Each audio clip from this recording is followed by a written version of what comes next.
I have a new hobby.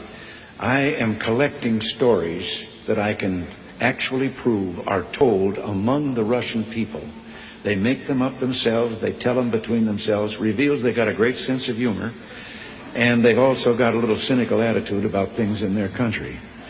The story was an American and a Russian arguing about their two countries, and the American said, look, in my country, I can walk into the Oval Office, I can pound the president's desk and say, Mr. President, I don't like the way you're running our country. And the Russian said, I can do that. The American said, you can? He says, yes. I can go into the Kremlin, to the General Secretary's office, pound his desk and say, Mr. General Secretary, I don't like the way President Reagan's running his country. I didn't tell this one to Gorbachev.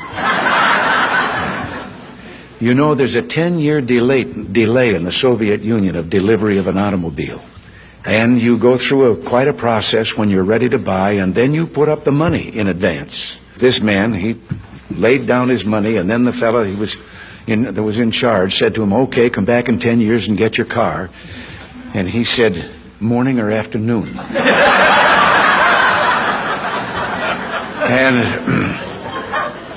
And the fellow behind the counter said, well, 10 years from now, what difference does it make? And he said, well, the plumber's coming in the morning. Less than one family out of 7 in the Soviet Union owns an automobile.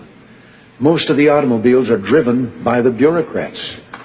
So an order went out one day to the police that anyone caught speeding, anyone, no matter who, gets a ticket. Well, Gorbachev came out of his country home, his dacha.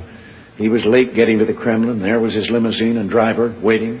He told the driver to get in the back seat, he'd drive, and down the road he went. They passed 2 motorcycle cops. One took out after him. And pretty soon he's back with his buddy, and his buddy says, well, did you give him a ticket? And he said, no. Well, he said, why not? Oh, he said, they're too important.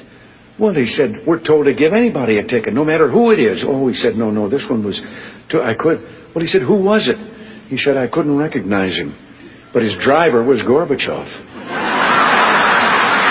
One of the heads of state that I met with on this visit told me the story about the 2 fellows in the Soviet Union that were walking down the street, and the one of them says, have we really achieved full communism? Is this it? Is this now full communism? And the other one said, oh, hell no, things are going to get a lot worse.